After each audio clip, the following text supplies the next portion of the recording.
Hey there, viewers. This is part 2 of this Compaq Presario where my monitor does not work. It will not turn on. Now this is my third attempt in making this video, and so I'll try to go quick and just touch on some points, and hopefully I cover everything that I need that I'm wanting to say without rambling on. And kind of the other two videos, it was hard to see as far as like some of these shots here of that I had were difficult to see, so I zoomed in.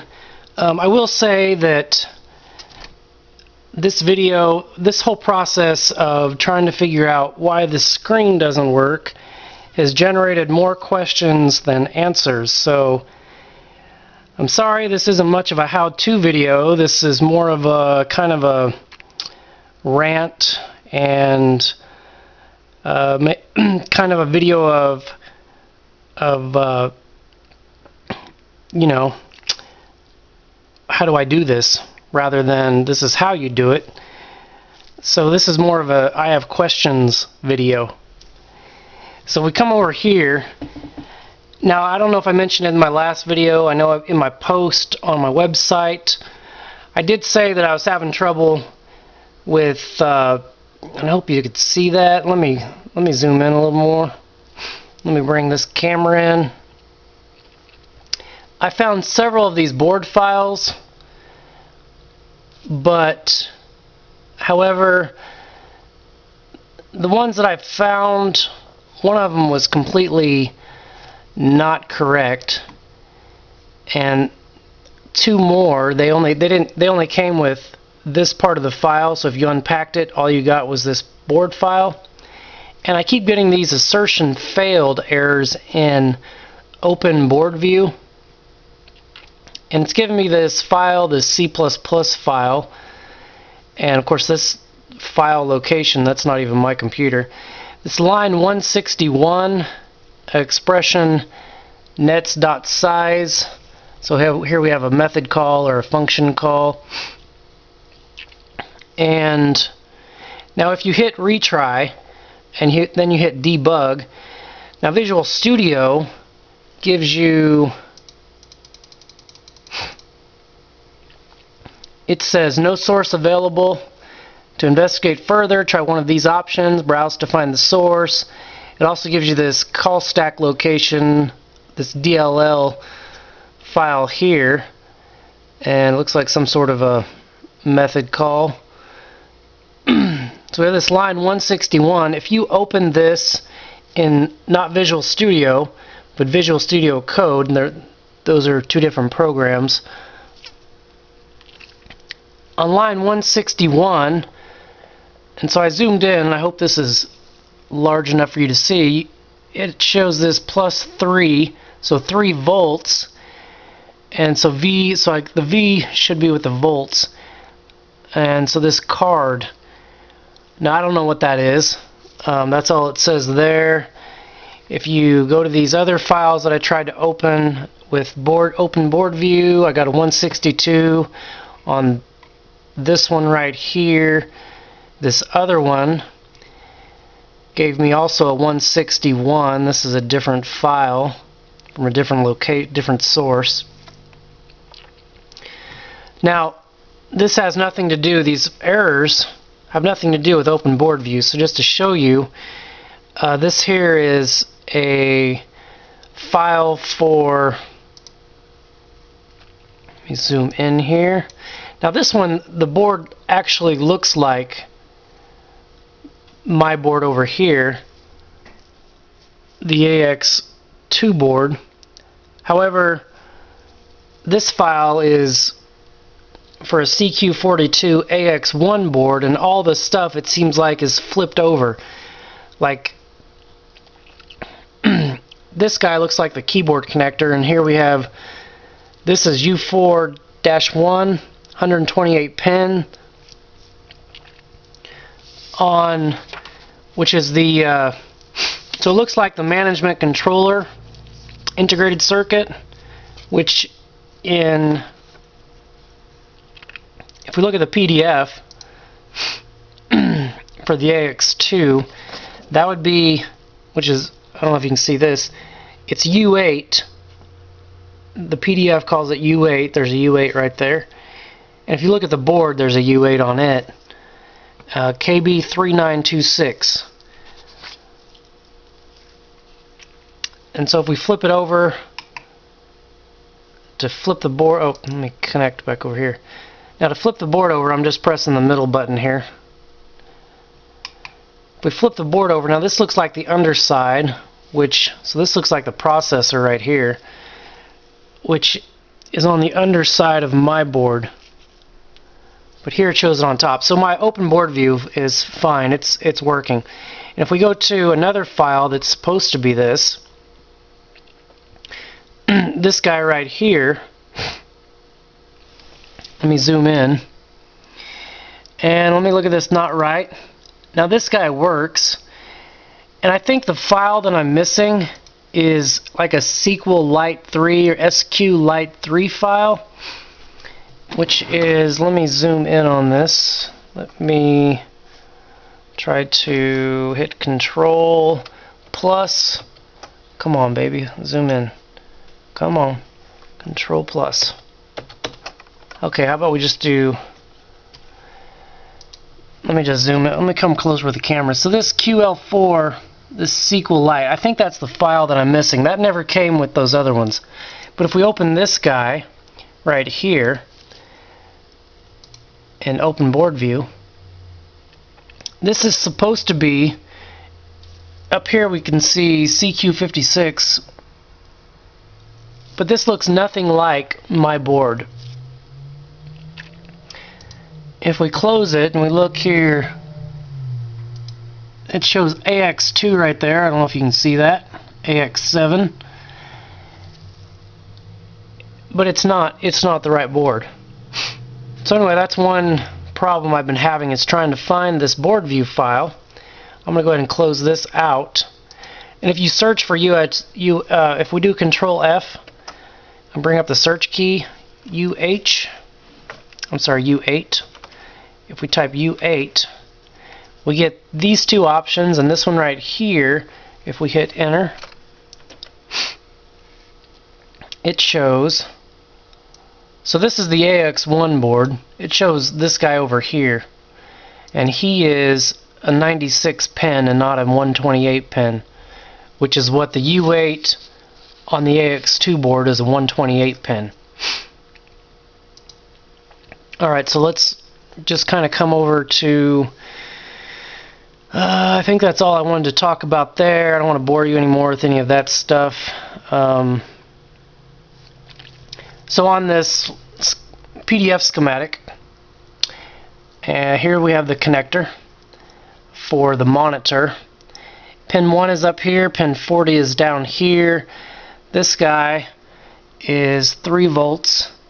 And it's connected to pin 1, 2, and 3. Then we have another 3 volts connected to pin 4. So down here we have like a BL on con, which I'm assuming is probably backlight on connector, which comes from, normally BK is for backlight. Here we have LCD_BK. I don't know if I need to zoom in more on this or not. So this guy powers up this transistor here, which pulls this to ground. And up here we have this LVDS_BLON. And this guy goes through this, looks like a Schottky diode. And here we have this, which is this guy right here, this BLONCON. But if we look, we just have the capacitor, and there's ground, and we have this resistor, and there's ground. And then if we go up here, we have a resistor and it looks like it's showing this signal is going out. And if we search this guy, which I got the find up here, he goes to page 32. This is the page number here, page 32, which is, whoops, I don't know what I did there. On page 32 we have that management controller integrated circuit.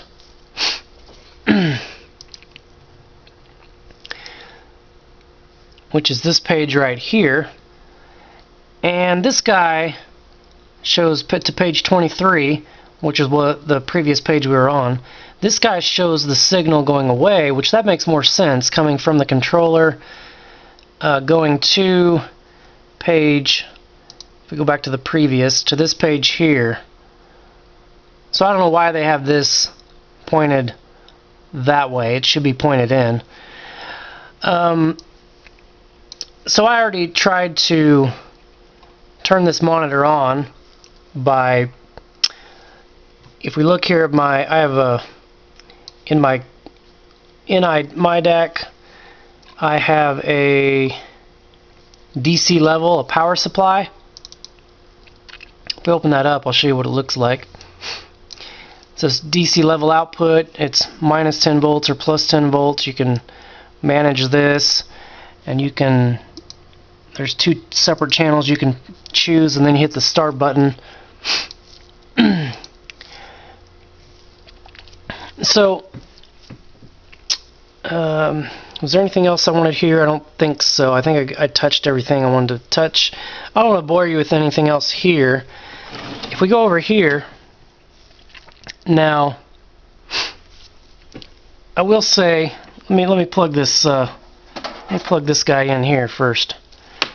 All right, so let's plug this guy in. Power light's on. This board, now I don't have this hooked up, will not power on. I do have the processor in, so I hope you can see that the processor is in underneath this heatsink. This guy came out, I don't know why. Let's put this guy back in here. Probably shouldn't do it with the, probably should disconnect power before I do this.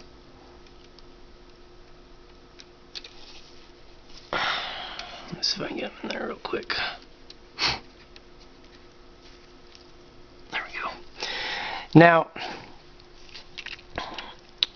when I was looking at this connector for the monitor, this is the cable for the monitor, I wanted to back probe this, but when I was trying to kind of peel this off, it just seems like it wants to just tear. It didn't want to, there's no way really that I couldn't see a feasible way to get, I don't know if that'll come off there without tearing or not. But if you look at this connector, up here on this side is 1, down here is 40. So if we look at our thing, up here we have 1, down there we have 40.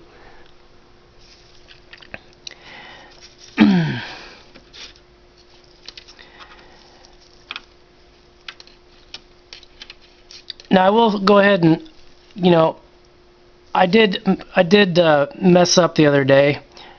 I had the board plugged in. Now the board doesn't turn on, and before it would turn on.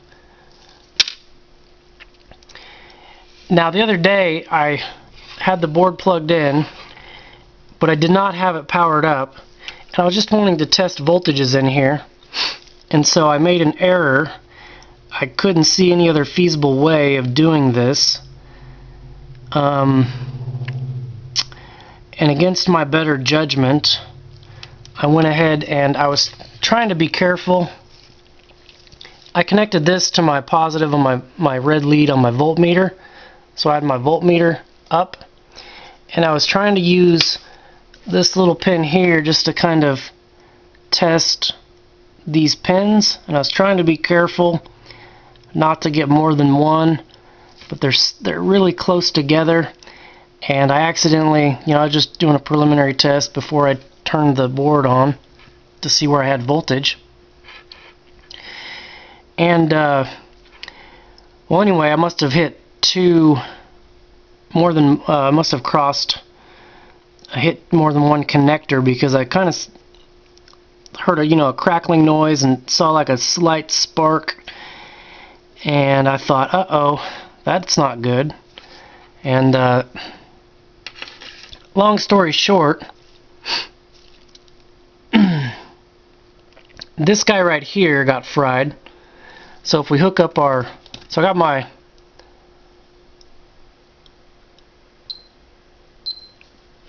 my temp probe hooked up to this. Oops.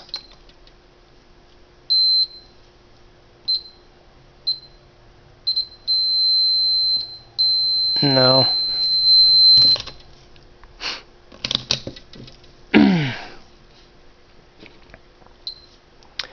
There we go. We just went on Fahrenheit. Now it is room temperature in here is 75 degrees Fahrenheit. The temp probe's reading 78.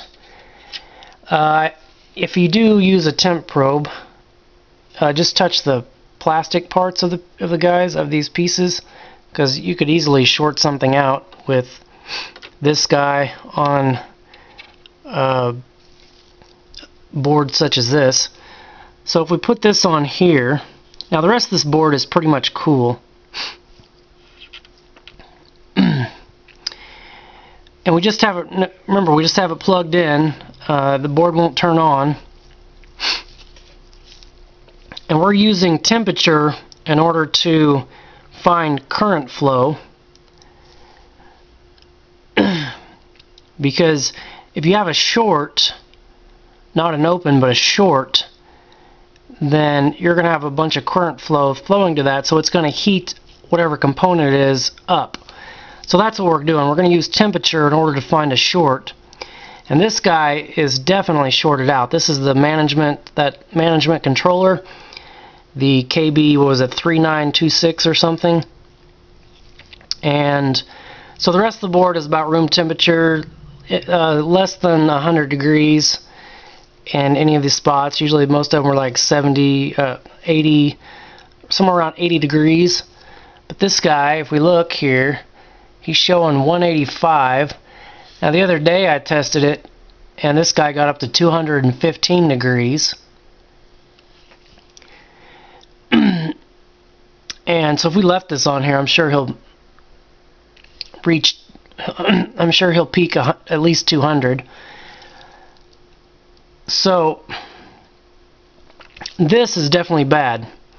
And whether this was what was causing the monitor to turn on or to not turn on, I don't know. We do know that it's bad now from what I caused over here on the monitor connector, so I definitely did something to it. And so I have a new board ordered for this. So this guy's bad. However, it's 128 pin. I've never soldered one of these. Now obviously you're not going to use a soldering iron. It's going to have to be installed with a hot air gun. I do not have a hot air gun. So I went ahead and got a refurbished board, and I'll shoot a third video after I get the board and get it installed and the monitor is powered up and on. But hopefully sometime in the future, when I get time and I get some money and I can buy a hot air gun, and maybe I will come back to this board, and I probably won't show the process of replacing this, but I will definitely replace it and then show you what the board is doing, try to do some more tests on it to figure out what exactly was causing the monitor to not turn on. Okay, so again, this guy's just creeping up here. We got 193, 195, 196. It looks like it's going to hit 200 at least before I shut this video off. 190. Ooh, he's going back down. What did I do? Did I move it? You can kind of move this guy around and get different temperatures. But anyway, we definitely know that this is bad. I definitely caused this issue. And what else? There was something else. Oh, I know. So as far as this monitor goes, I had my power supply, and I think I showed you guys that. I had the power supply hooked up, and I touched, so this side down here, I had the ground on the outside, and then I used one of these little guys, but I couldn't get the monitor to come on. I was just hoping for some flicker of light or something to say, hey, the monitor works, we got power. If anybody out there knows of has a method of how to turn this monitor on without, you can just unplug it from the board. If you have a special way of hooking something up to this connector to give it some power, some juice, 3 volts, and turn this on to test it, see if the monitor turns on, I would love to know that. So please post some comments, some links below. If you know of a board view file for this that actually is complete and works, and hopefully it has that other SQLite 3 file or whatever it was with it, I would love to have a link for that. And one last thing before I shut this video off, before we say goodbye. Right here I got this alarm clock that it's a do-it-yourself kit that I got off of Amazon. So I got this, and I did all the soldering on this. So you can buy this kit off Amazon and solder all these components on yourself. I'm just going to test the USBs to see if they work. So here we got this one over here, and of course the light came on, so that USB is working, and it's got an alarm on it. Nice big buzzer. It's a real simple component. It just has this LED, this display. It's got a couple of resistors. It's got an electrolytic capacitor. It's got this some sort of a transistor over here. It's got this crystal. It's got these ceramic capacitors, 2 buttons. And it's got this integrated circuit right there. Let's test the over here. Let's test these guys out real quick. Alright, so that's turning on there. So we got power to that USB port. So we got power flowing to other parts of the board. We got power to that.